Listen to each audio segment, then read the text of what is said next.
नमस्कार.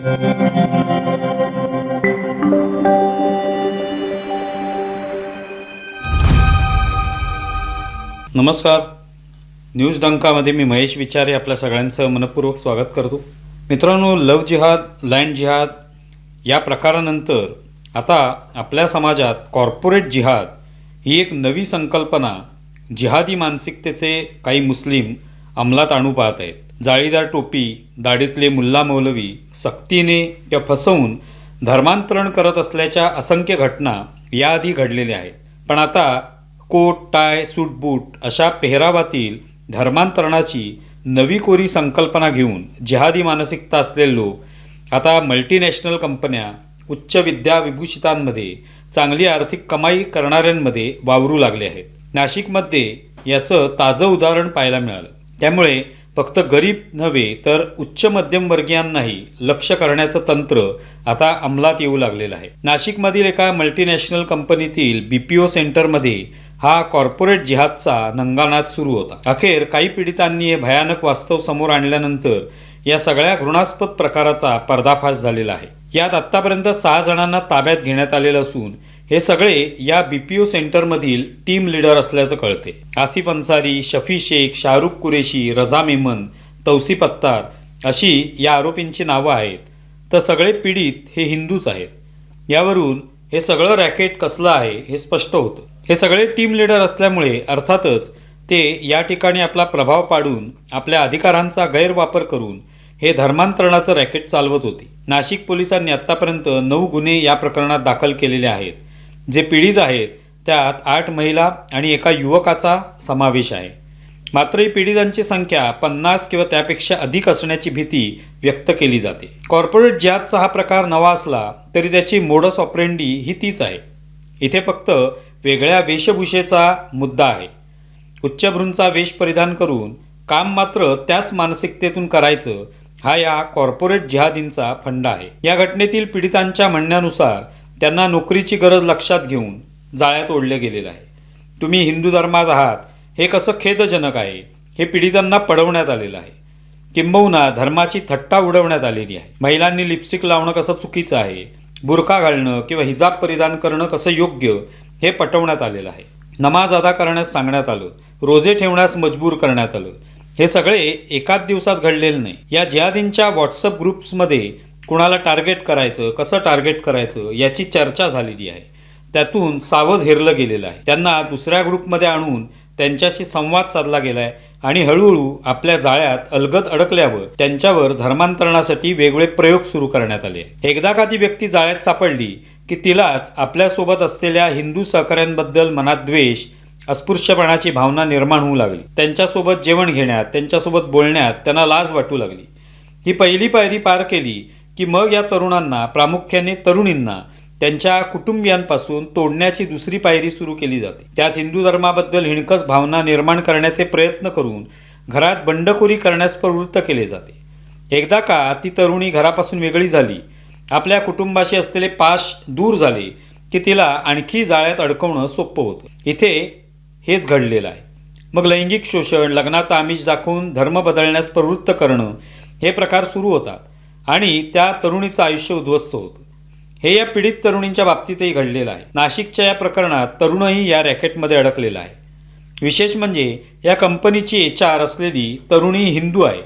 तिनेही या सगळ्या प्रकाराकडे कानाडोळा केल्याचा आरोप केला जातो. कारण अशा काही तक्रारी आल्यावर कारवाई केली तर आपल्याला इस्लामबद्दल तिटकारा आहे, अर्थात इस्लामोफोबिया आहे असा समज निर्माण केला जाईल. यातून त्या HR प्रमुख असलेल्या तरुणीने कारवाईकडे दुर्लक्ष केल्याचं म्हटलं जातं. असे काही आपल्या कंपनीत घडलंच नाही असा समज निर्माण करण्यात या HR प्रमुखाचाही हातभार होता असा आरोप होतोय. त्यातून या गुन्हेगारीला बळ मिळालेलं आहे.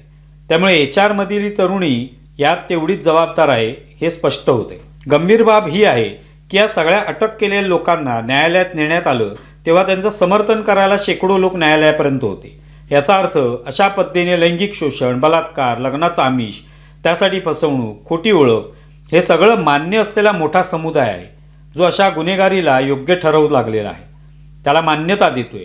हे भयंकर आहे. अशा घटनांमध्ये पकडण्यात आलेल्या जिहादी मानसिकतेच्या तरुणांच्या चेहऱ्यावर कोणतीही पश्चात्तापाची रेषा उमटलेली दिसत नाही. ही सर्वाधिक गंभीर बाब आहे, कारण त्यांनी केलेले गुन्हेगारी स्वरूपाचे कृत्य हे त्यांच्यासाठी धर्माचे कार्य आहे असं म्हटलं जातं. या सक्तीने फसवून केल्या जाणाऱ्या धर्मांतरणाविरोधात महाराष्ट्रात धर्मस्वातंत्र्य विधेयक मंजूर झाले. त्यात दोषी ठरणाऱ्या व्यक्तीला 7 वर्षांची शिक्षेची तरतूद आहे. मात्र केवळ कायद्याने धर्मांतरणाचे हे नवनवे प्रयोग थांबणारे नाहीत हे स्पष्ट होतं, कारण हे धर्माचं कार्य आहे असं या जिहादी मानसिकता असणाऱ्यांना बिंबवलं जाते. त्यासाठी त्यांची तुरुंगात जाण्याची मानसिक तयारी करून घेतली जाते. हे धर्मासाठीच आपण करतो आहोत या भावनेतून हे गुन्हेगार लव्ह जिहाद, लँड जिहाद, कॉर्पोरेट जिहाद करत आहेत. त्यामुळे कायद्याचा दंडुका त्यांच्यावर किती परिणामकारक ठरेल हे सांगता येत नाही. त्यासाठी हिंदूंनी सावध होण्याचीही आता गरज आहे. कायदा आपलं काम करीलच, पण सावधगिरी बाळगणं प्रत्येक कुटुंबाच्या हाती आहे. कारण आता हे सगळं हिंदूंच्या उंबरट्यापर्यंत आलेलं आहे. दुकानं, वस्त्या, इमारती, ठेले, फेरीवाले, कुरिअर करणारे, खाद्यपदार्थ पोचवणारे अशा कोणत्याही माध्यमातून असा जिहाद करण्याची मोडस ऑपरेंडी आता सुरू झालेली आहे. कॉर्पोरेट जिहाद हा त्याचा नवा आविष्कार आहे एवढंच. आता तुम्ही गरीब आहात, अडचणीत आहात हेच कारण पुरेसं नाही, तर तुम्ही उच्चभ्रू समाजात वावरता, मोठ्या कंपनीत चांगल्या पगाराची नोकरी करता, तर तिथेही हा जिहाद येऊन पोचलेला आहे. त्यातून हिंदू मुस्लिम वाद निर्माण करण्याचा प्रयत्न असल्याचे दावे केले जात असले तरी हे फक्त हिंदूंचं धर्मांतरण करण्यासाठीच सुरू आहे हे आता पुरेसं स्पष्ट झालेलं आहे. हिंदू मुलींनी अशा सगळ्या प्रकारांपासून कसं सावध राहावं, कुठून मदत घ्यावी याकडे लक्ष देण्याची आवश्यकता आहे. पालकांनी मुलांकडे लक्ष देण्याची गरज आहे. मुला-मुलींचे मित्र आणि मैत्रिणी कोण आहेत, कार्यालयात असतील तर मुलांचं दैनंदिन जीवन व्यवस्थित आहे की नाही, त्यांना कोणती समस्या आहे का, शिक्षण घेत असताना तिथे कोणती समस्या आहे का याचाही विचार करणं आवश्यक आहे.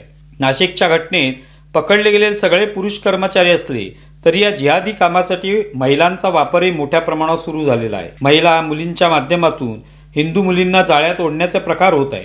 किंबहुना लैंगिक शोषणातही अशा महिलांचा वापर केला जातोय. महिला मुलींच्या माध्यमातून विश्वास संपादन करणं अधिक सोपं आहे हे लक्षात घेऊन लव्ह जिहाद, कॉर्पोरेट जिहाद करण्याचं प्रमाण वाढतंय. हा धोकाही लक्षात घेण्याची नितांत आवश्यकता आहे.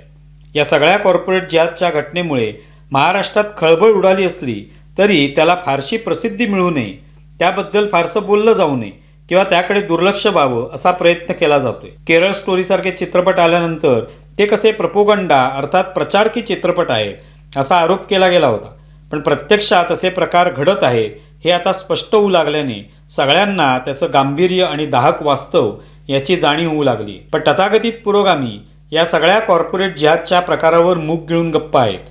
खरं तर सगळ्या प्रकारात ही धर्मांतरणाचे नवे नवे प्रकार आणणारे जिहादी मानसिकतेचे लोक जेवढे घातक आहेत तेवढीच ही तथाकथित पुरोगामी विचारवंत लेखक, पत्रकार म्हणवणारी मंडळी घातक आहेत. कारण हा धर्मांतरणाचा विषय निघाला की त्यांची बोलती बंद होते.